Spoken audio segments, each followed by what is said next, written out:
He's turned my mourning into dancing again. He's lifted my sorrows high, and I can't stay silent. I must sing for His joy has come.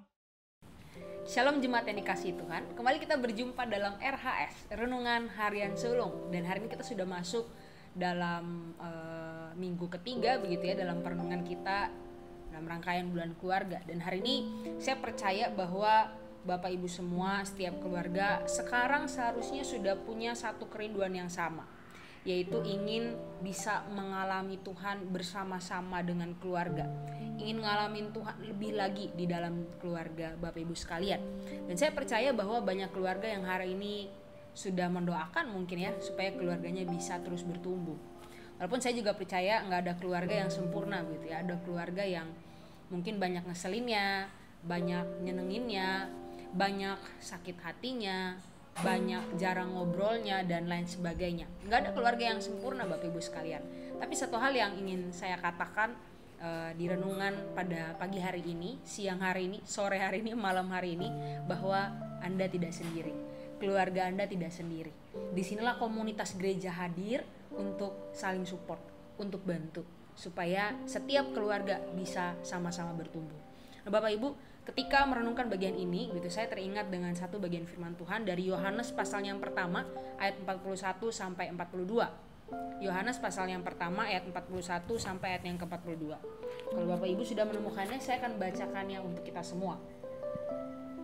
Yohanes pasal yang pertama ayat ke-41. Andreas mula-mula bertemu dengan Simon saudaranya, dan ia berkata kepadanya, "Kami telah menemukan Mesias," artinya Kristus. Ia membawanya kepada Yesus. Yesus memandang Simon dan berkata, "Engkau Simon, anak Yohanes, engkau akan dinamakan Kefas," artinya Petrus. Bapak Ibu, saya langsung teringat kisahnya Andreas begitu ya. Andreas ini sebelumnya adalah murid Yohanes, dan yang menarik adalah Yohanes suruh lihat anak domba Allah yang menghapus dosa dunia. Dan kemudian Andreas dan satu muridnya juga ikut pergi hidup tinggal bersama dengan Tuhan Yesus beberapa waktu lamanya. Dan setelah itu mereka di situ mengalami perjumpaan pribadi dengan Tuhan Yesus, dan mereka dipanggil untuk jadi muridnya Tuhan Yesus, Andreas gitu ya.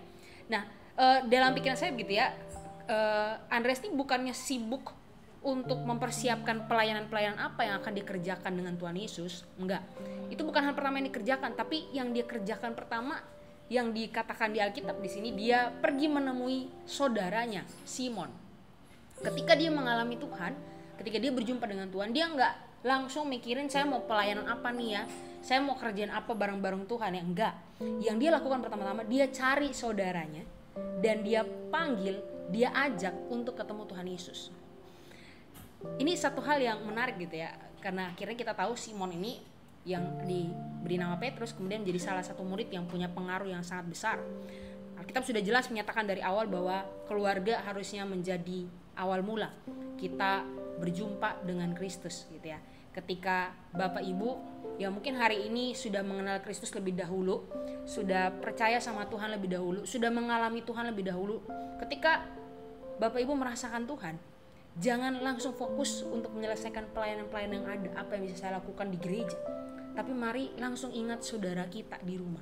Entah itu cece kita, koko kita, meme kita, adik kita, kakak kita, oma kita, opa kita, papa mama kita, suami kita, istri kita.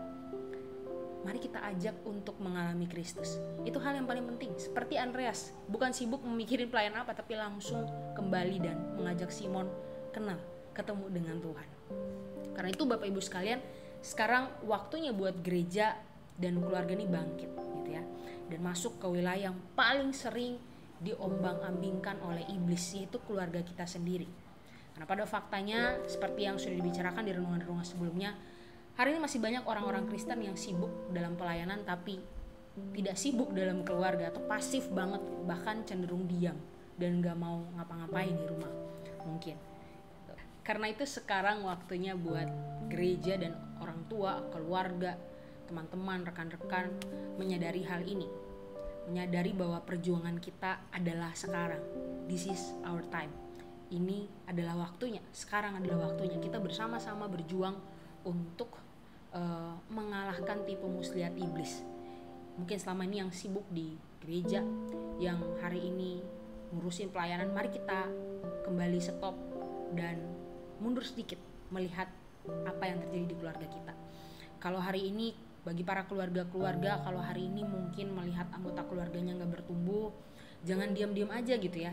Malah sebenarnya ini waktunya untuk ngobrol, ngomong, minta bantuan, support dari gereja.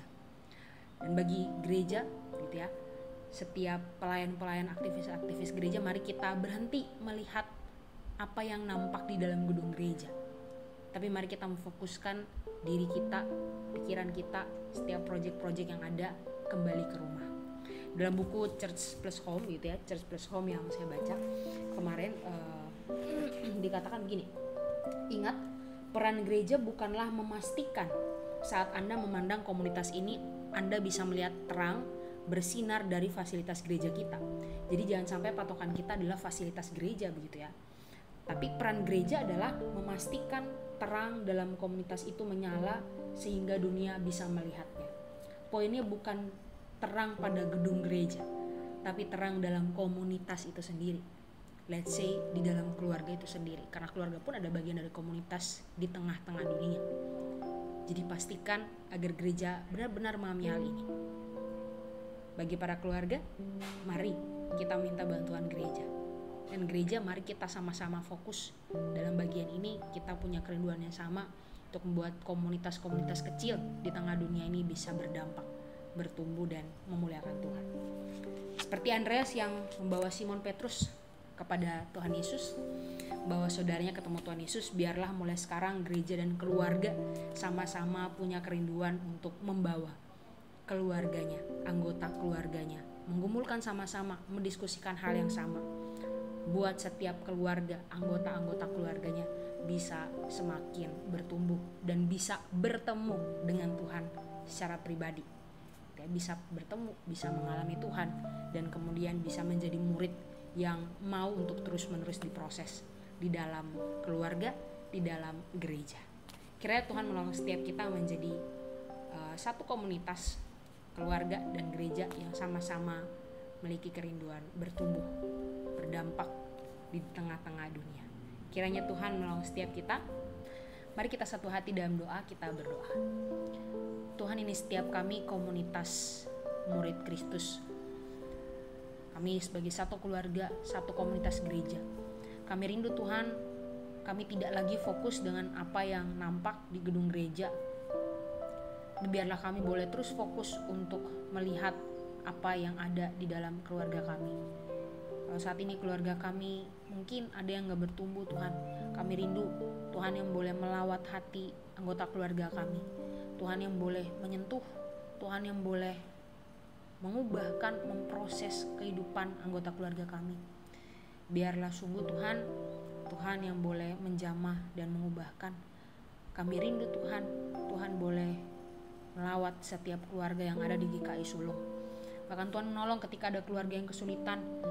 Beri kami keberanian untuk bisa masuk, untuk bisa menggumulkan bersama-sama, bisa bersama-sama memberikan support sebagai satu komunitas.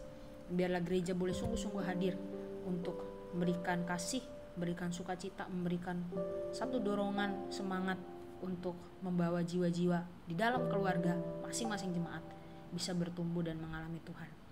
Tuhan Yesus, tolong setiap anggota keluarga, tolong setiap majelis hamba Tuhan, setiap aktivis, setiap orang-orang yang ada dalam gereja.